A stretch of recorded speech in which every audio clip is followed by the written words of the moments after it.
workers from making the donation as every other county union has done.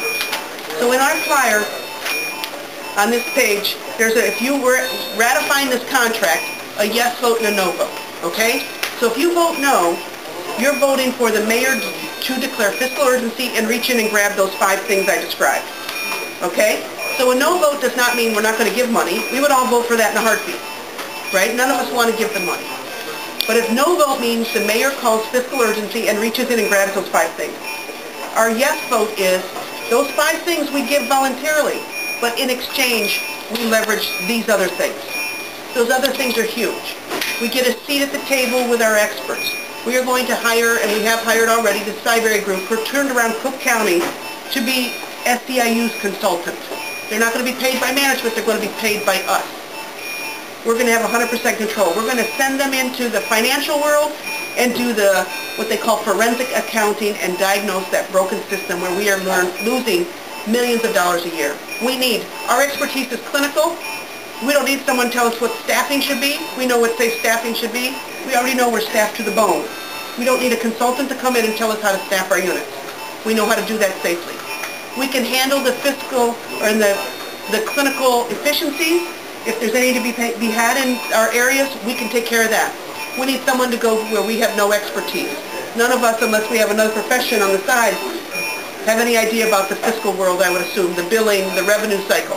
So that's where we want our experts to go. If we're going to invest $110 million, we want some experts in there watching our $110 million. Nowhere in life would you give somebody $110 million and say, good luck. If you were giving somebody $110 million in a business deal, you would say, and I want to see your books every 2 weeks, and I want to be at the table with you when you make decisions, and I want to watch my money work.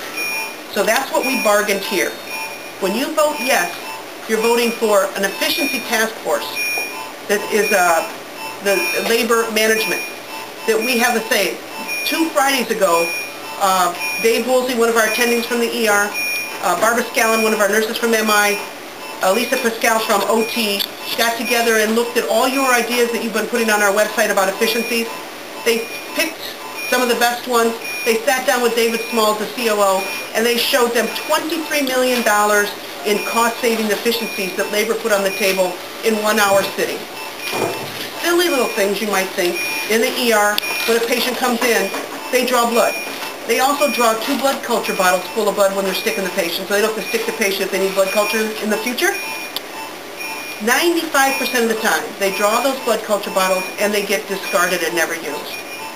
Those bottles cost $20 a set, cost. You stop that practice and just draw blood culture bottles when you need to, saves $4 million a year to Jackson.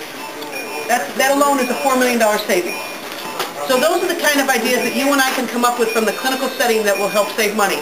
You know, in the TICU, when we went through the Omnicell changes a couple years ago to save money, we saved hundreds of thousands of dollars just by adjusting the PAR levels. If we only use 3 Swan-Ganz catheters, you know, in a week, then we didn't want a PAR 10, we wanted a PAR 3. And that saves a lot of inventory. At $150 a catheter, that saves a lot of money in inventory. So there's all kinds of cost savings things we can do.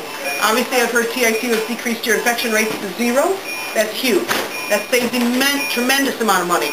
Those best practices need to be shared throughout this hospital and decrease infection rates throughout the hospital.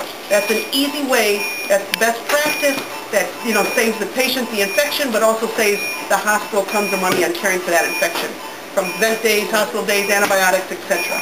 So that's a cost efficiency thing we can do. The good news about the bad news is the systems are so broken that there is a world of opportunity for us to improve. And we set it up with our additional, what we leveraged was a cost efficiency task force, which we will run. We've got gain sharing. For dollars we save, we get to establish the formula by which we will pay ourselves back. Okay, so the way we can earn back that 5% through these cost savings. We mandated in there, everybody gets the same concessions. We're not leaving it up to the mayor. Dr. Roldan and COO Smalls, everyone's going to take the same 5% cut. Okay, so I call it equal haircuts for everyone. And we, in doing so, there's no contracting out, right? The ER docs were on the chopping block to get contracted out. We've heard some things about PTOs being talked about being contracted out. Said no more contracting out through this fiscal year, and after this fiscal year, it has to be by mutual consent. We will never agree to contracting out. I can't think of the day when we would ever say, yes, let's contract out. I'm sorry, Yes.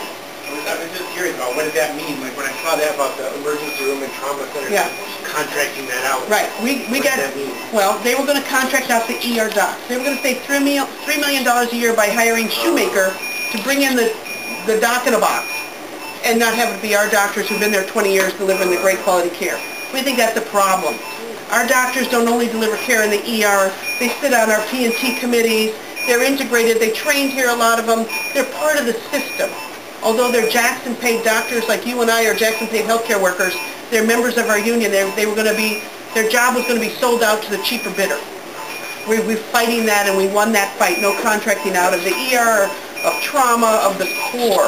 No contracting out of the core. So that's in there. So we did get some, what we consider, you know, huge bonuses on top of giving what the mayor would have taken back from us. So I want people to understand that a yes vote means we're going to give the same thing the mayor was going to take from us if we voted no. But in addition to that, we've got some abilities for us to be at the table.